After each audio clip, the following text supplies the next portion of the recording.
Hafide, and welcome to another edition of the Guam Crimestoppers Report. With me, of course, is Guam Crimestoppers Coordinator Officer Paul Tapao.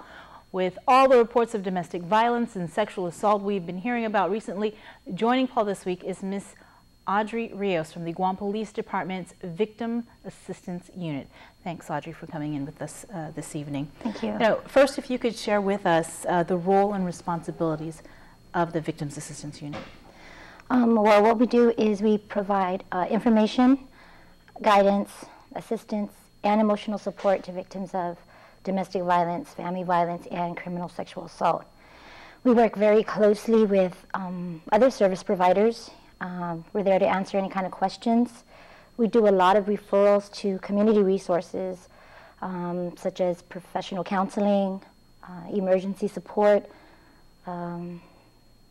spiritual guidance, and legal assistance. Now, we were talking earlier that you've been with the VAU since 2011, yes. Right? Over the years, have you seen an increase in these sorts of crimes? Yes. Well, only because there's a lot of factors that I guess contribute to these kind of crimes. Though there are reasons for it, you know, there are no excuses. But yeah, they have went up quite a bit in the last couple of years. Paul, you've been out in the streets covering these crimes. What do you think is the reason why we're seeing an increase in the domestic violence and the sexual assault cases? You know, we can easily relate it back to social issues and everything, whether it's through the economy that's, you know, pushing the issue of domestic violence based where, you know, I mean, if the breadwinner gets laid off, there's chances are that, you know, through frustration and everything, domestic violence will brew. And of course, just through the different incidents with criminal sexual assault cases, yeah. it's been on the rise. So, you know, a lot of it is more now of us reaching out to the community to show them what we have a victims assistance unit, and of course our family justice center that can reach out to the victims out there. And Audrey, you know, you really do have a difficult job because you are dealing with victims and with people whose spirits, some could say, have been broken with these crimes that are being committed against them. What would you tell them, what do you tell them in order to start the healing process? Well, there's so many different kinds of victims that come in, so they all cope in their own way. No two victims are the same, but I do always give them those three key assurances that it's not your fault, you don't deserve it, and you know, I believe you. Because a lot of them feel so lonely during this period of time that after the crime has been committed, that they feel like nobody cares, nobody wants to help them. So what we do is we assure them that we're there for them. We care about what happens to them, and we care about what did happen to them.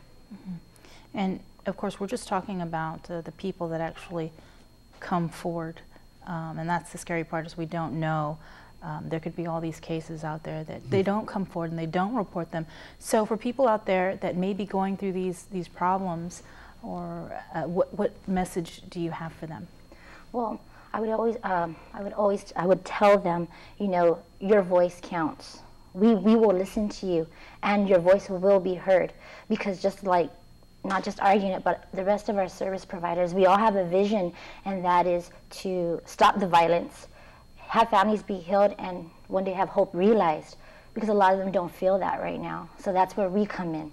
Because what we want to do is lessen that impact of stress that these victims endure as a result of the crime that, you know, that has been committed to them. As we mentioned earlier, you have been there since 2011, and without, you know, saying any names, what would you say has been the most difficult case that you've had to handle? All of them are very difficult, but I think the ones that really get to me are the CSC minors. Those are the ones where it takes me a little longer to, you know, debrief and be able to go back and say, okay, let's do this. It takes me a little bit more time because with children, they're so defenseless and so innocent. So those are the hardest ones for me, I think, because they're all hard. You know, you empathize with each and every one of your, you know, of the victims. But the CSC minors, those are the ones that hit me the most. Yes. And speaking of children, Paul, this week's Crimestoppers report, I know that it deals with children. Why don't you share with us? Yes, it's unfortunate that, you know, we have to present it this way, but this week's Crimestoppers report involves a home invasion where a female minor was a victim of the home invasion.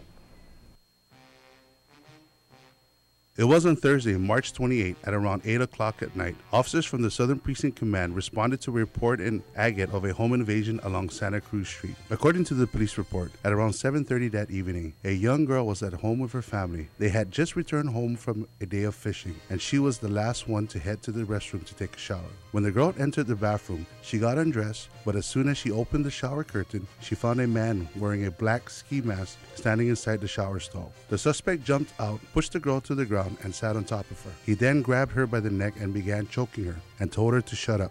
The victim, however, began yelling and tried to break free. Her younger sister heard the commotion and struggled to open the bathroom door. When she finally was able to break in, the suspect had climbed out through the window and fled in an unknown direction. The victim described the suspect as male, possibly local. Unfortunately, she didn't know his weight or height, but said he was wearing a dark blue long-sleeve t-shirt and blue jeans. If you have any information about this case,